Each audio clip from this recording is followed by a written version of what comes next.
Good afternoon. I'm joined here by the men and women of the NYPD, and I just really want to take my hat off to Chief Essex and his team, Chief Madry, Chief Shell, for really a job well done. We were able to apprehend a person who was wanted on a homicide, and he was a bad person. I remember speaking with Chief Madry after the second robbery and stated that this person is out here and we have to find him right away. He did another robbery and caused a homicide, and we are really pleased by the work of the men and women of the New York City Police Department and quickly bringing this person to justice. And this was good old-fashioned police work. And that police work was made harder with this. Face masks protected us from COVID, but it is really allowing criminals to exploit this. We can have public safety and health. They go together. And we're following the standard operating procedures of the airlines when they tell individuals to pull down their masks for a few moments so their faces are identified. You don't get COVID from 3 seconds, and the CDC has made that clear. And I commend Chief Madry for last week calling on for when a person enters a store to bring their mask down for those 3 seconds. This is what we were trying to find. This is what we were trying to find. And this is what we are seeing over and over again in our robbery patterns. If he didn't have this, then that Crime Stopper tip would have allowed us to be here days earlier.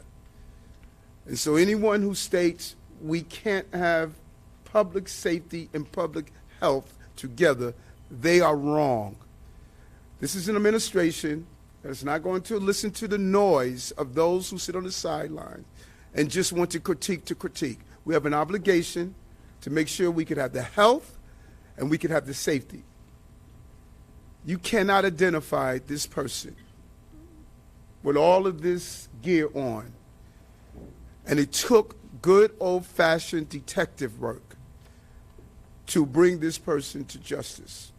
And I am really pleased by the actions of Chief of Detectives and his team and the men and women who are being led by Chief of Patrol and Chief of Department and the Police Commissioner, Keyshawn Sewell.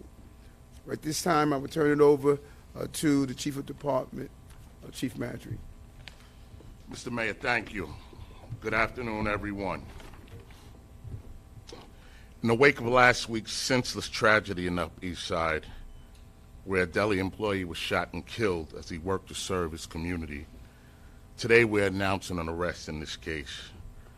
Earlier today, a 39-year-old male was apprehended by investigators in the confines of the 4-2 precinct in the Bronx, and now charges are pending. This individual was wanted in connection with multiple robberies committed over several days, both in Brooklyn and Manhattan, along with last Friday's homicide. As we said on Monday, at the scene of that horrific crime, this is another example of pointless, avoidable violence on the streets of our city. It was another senseless shooting committed without any thought or fear of consequences. Criminals must know they cannot act with impunity, and we must, hold everyone accountable for their actions. This is our job. This is the job of our criminal justice system, and now this process will move forward. This suspect was tracked by video with witness interviews and through invaluable Crime Stoppers tips submitted by members of the community. Everyone in this case stepped up, and I really want to say thank you. The investigators and the people we serve came together to prove again that public safety is a shared responsibility and that we're stronger when we work together. and that anyone who threatens our neighborhoods with violence will be arrested and prosecuted to the fullest extent of the law. I want to commend the greatest detectives in the world who immediately went to work doing what they do best. Along with the rest of our Detective Bureau assets, our field intelligence officers, members of our robbery squad, Manhattan North homicide, major case teams, and more. The NYPD continues to work day and night to bring justice to victims and their families and to keep our city safe. I want to recognize the critical work done by our Regional Fugitive Task Force, which is an interagency collaboration that truly makes this city and the entire metropolitan area safer. And for the members of the public who stepped up and helped out at this critical time, I want to say thank you, thank you, thank you. I'll turn it over now to the Chief of Detectives, Chief Asset.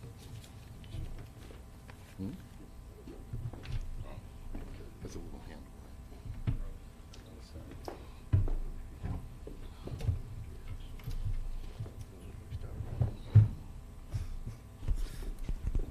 Good afternoon, everybody. Just the people to my right I'd just like to introduce. That's Inspector Brian Gill, Commanding Officer of Manhattan North Detectives. With him is Captain Curtis Rose of Detective Bureau of Manhattan North, and Lieutenant Commander Chris Doty of the 19th Precinct Detective Squad, who led this investigation. So I'd like to give you an update on a 3-borough robbery spree that occurred between February 25th and March 3rd and resulted in a deli worker being shot and killed in one incident. Investigation revealed that a male in a black mask and attired in a hooded white Tyvek suit enters commercial establishments, 3 times a deli and 1 time a bagel shop. He produces a black firearm, demands money, cell phones, and Newport cigarettes. In the Upper East Side incident, the deli employee is shot and killed. The male then flees in a dark blue moped. During the course of this investigation, detectives were able to track that scooter and have recovered 2 Tyvek vests, one in the rear of 1311 Newkirk Avenue in the Flatbush section, which was from the February 25th incident, and the other in the rear of 3213 Park Avenue after the Upper East Side Melrose robbery homicide occurring March 3rd. We immediately released images of the suspect to the media and the public asking for assistance. On Sunday, March 5th, detectives received a Crime Stoppers tip stating that the suspect entered a bodega at 1665 Boston Road and was wearing military fatigues and riding that blue moped. Acting on this tip, detectives tracked that individual through video to 1700 Katona Park East. We retrieved video from the alleyway at that location from March 3rd, the day of both the homicide and the robbery, which occurred at 11:25 p.m. and 11:50 p.m. Pre-incident video shows a male wearing a Tyvek suit enter the alleyway at 10:20 p.m. and leave at 10:25 p.m. Video from that same camera shows that male returning to the location at 12 minutes after midnight, no longer wearing that suit, but wearing the same sweatshirt clearly visible under the Tyvek suit in the video from the earlier robbery in Melrose. We believe, and based on video evidence, he discarded that suit after the Melrose robbery at 3213 Park Avenue. Detectives were able to identify this individual based on video, clothing, and interviews. Today at 10:40 a.m. outside of 3808 Rumbarts Avenue, the Regional Task Force took into custody without incident. Arrested was Kimond Cyrus, a male 39 years old, residing at 3308 Rumbarts Avenue. His date of birth is July 2nd, 1983. He has 3 prior arrests, one in 2020 for bail jumping in Mount Vernon, one in 2009 for operating a motor vehicle while impaired, and a 2002 robbery. Charges at this time are pending. Recovered at the scene of his arrest was a blue moped and a black handgun in plain sight. A search warrant is pending for that location. I just want to thank everybody who was involved in this, the Manhattan North Homicide Squad, the 19th Precinct Detective Squad, the Gun Violence Suppression Division, and our Robbery Squad. But I particularly want to thank the Publix for its help. This tip was very instrumental in the apprehension of this violent person. With that, I'd like to take any questions. We'll start off with Dean Moses, AM New York. Chief, what was different about this Upper East Side robbery that led him to kill him and anything else previous? Well, in all the robberies, he enters with a handgun, demands money, points it at him. In the 19th Precinct, the Upper East Side video, we have no video. There is a witness who says he sees him pistol whip and he runs out. So there's no video, no witness to the actual shooting in that location. All right, Tina Moore, New York Post. Hi, Chief. I have just two quick things for you. Was you found any stolen goods on him?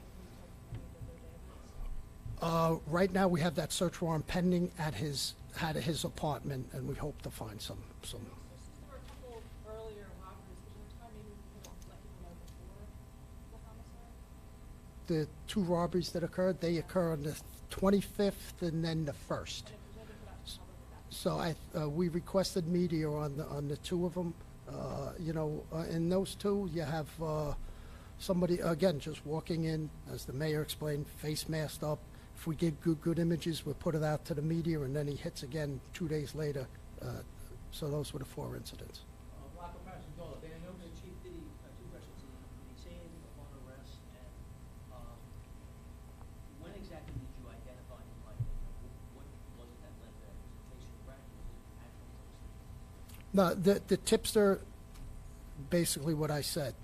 As we ID'd him last night. Detectives were able to go to that location. We talk to people. We show pictures. People ID him, and then we track him from 1700 Crotona to his address through video. Facial rec, we have no hits on facial rec on this. No, no statements. He requested an attorney. All right, got time for two more. John Doyle, CBS. Chief, do you know why the specific Tyvek suit, how he had access to it? Was he in the construction trade? And is he suspected of any other robberies that were not, in which he was not wearing a suit? Well, as far as citywide, we looked at it. These are the 4 that we see in the Tyvek suits. They are available in most hardware stores, Home Depot, Lowe's, anywhere else. Pretty common for painters. As far as his occupation, we don't know yet. We don't have any information on his occupation yet. All right, we're going to go with Katie Corrado. Chief, any indication why he made the choices particularly for these, especially the one on the Upper East Side? Any indication? We know in Brooklyn he has a prior address in Greenpoint, so he might be familiar with the areas in Brooklyn. As he lives up in the Bronx now, that's what. As far as Manhattan, we don't know, but he does have ties to Brooklyn, ties to the Bronx, and he came down and did the one in Manhattan too. All right, last question. Sharon Crowley. Yeah, I just wanted to ask you, can you just clarify how many robberies he's now linked to? Is it 3 and 1 homicide, or? Yes, 3 or there's 4 incidents. 4 and, I'm sorry. Starting on the 25th, so he does the 25th, March 1st, 2 on March 3rd. 1 was the Upper East Side homicide, and then 1 was the Bronx robbery. I have no information on that. Thank you, everyone. Carl, just one thing I want to just say, and just to tie, Ms. Moore, to tie what you asked about, tie into what you asked about. When this first robbery occurred, the Detective Bureau did put out a wanted poster. They did a request for information. But we realized that we have to build out our ability to communicate with our neighborhoods, our stores, our bodegas, our taxi drivers in a more efficient and quite frankly, a faster way. So right now we're in the process working with our ITB department, the mayor's ITB office, to build out a communication system where members of the community, our bodega association, our taxi drivers can now communicate with the department and communicate with one another. So when a robbery like this occurs, they'll be able to put it out in immediately and saying, hey, there was a robbery incident at this location. Here's a description. Be on the lookout. Police notified. So this is something we're trying to build out to start making sure we increase communication. We're able to respond to these crimes faster and get more information as they occur. Well, we're gonna work all the way through this, and if it requires us to send things out through the media, to help expedite information and our ability to capture suspects quicker, we'll do that as well.